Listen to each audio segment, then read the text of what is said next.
যে সময় ইউরোপের সবচেয়ে শক্তিশালী ফুটবল দলগুলোর একটি ছিল স্পেন, সেই সময় যদি বিশ্বের সেরা ফুটবলারদের একজন লিওনেল মেসি স্পেনের জাতীয় দলে খেলতেন, তাহলে ফুটবল ইতিহাসটা কি অন্যরকম হয়ে যেত? জাভি, ইনিয়েস্তা, রামোসদের সঙ্গে একই দলে মেসি, ভাবলেই যেন ফুটবল প্রেমীদের চোখে ভেসে ওঠে এক অপ্রতিরোধ্য দল।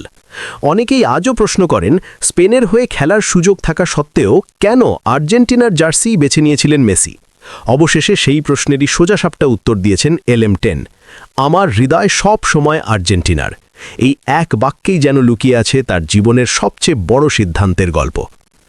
গত 2 দশকে আন্তর্জাতিক ফুটবলে স্পেনের আধিপত্য ছিল চোখে পড়ার মতো। বিশেষ করে 2010 সালে 2010 ফিফা ওয়ার্ল্ড কাপ জয়ের মাধ্যমে তারা ইতিহাস গড়েছিল।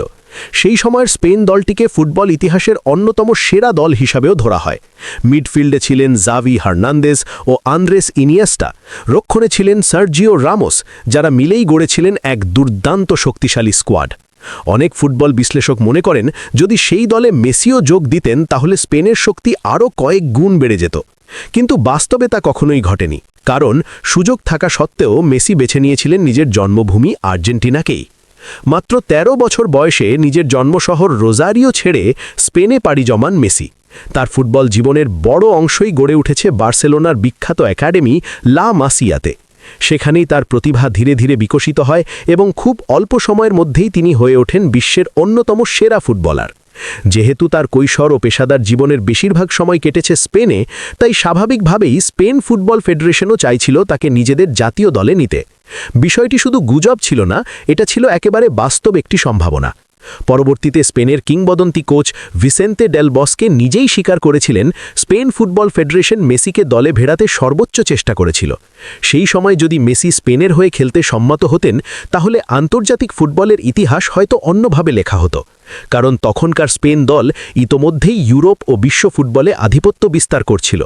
2010 সালে বিশ্বকাপ জয়ের পর 2012 সালে ইউএফা ইউরো 2012-এও চ্যাম্পিয়ন হয় তারা। কিন্তু সব সম্ভাবনার মাঝেও মেসির সিদ্ধান্ত ছিল একেবারে পরিষ্কার। দেশের প্রতি গভীর ভালোবাসা তাকে টেনে নিয়েছিল আর্জেন্টিনার দিকে। সম্প্রতি এক আলোচনায় এই বিষয়টি নিয়ে আবারও খোলামেলা কথা বলেছেন তিনি।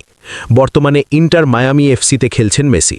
সেই আলোচনায় আর্জেন্টাইন গোলরক্ষক নাহুয়েল গুজমান এবং মেক্সিকান সাংবাদিক আদ্রিয়ান মার্সেলোর সঙ্গে কথোপকথনের সময় নিজের অনুভূতির কথা জানান তিনি।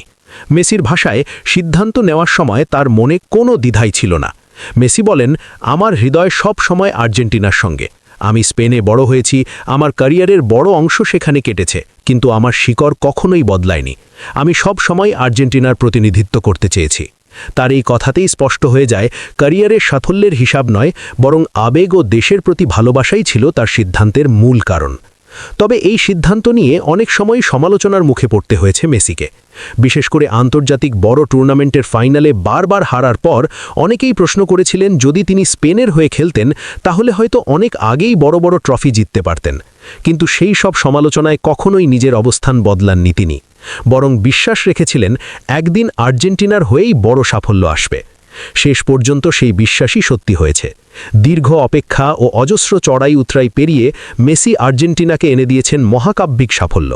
2021 সালে কোপা আমেরিকা জয় দিয়ে শুরু, এরপর আবারও কোপা আমেরিকা ট্রফি এবং সর্বোপরি বিশ্বকাপ জয়, সব মিলিয়ে আর্জেন্টিনার ফুটবল ইতিহাসে তিনি লিখেছেন এক নতুন অধ্যায়।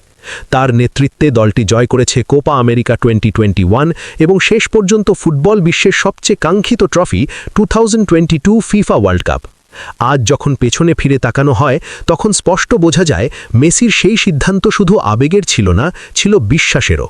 হয়তো স্পেনের হয়ে খেললে তিনি সহজেই অনেক ট্রফি জিততে পারতেন, কিন্তু আর্জেন্টিনার হয়ে জেতা প্রতিটি সাফল্যের মূল্য ছিল অনেক বেশি, কারণ সেখানে ছিল তার শিকড়, তার দেশ, তার মানুষের ভালোবাসা। আর তাই মেসির সেই এক বাক্য, আমার হৃদয় আর্জেন্টিনা, শুধু একটি উত্তর নয়, বরং একজন কিংবদন্তি ফুটবলারের জীবনের সবচেয়ে বড় পরিচয়।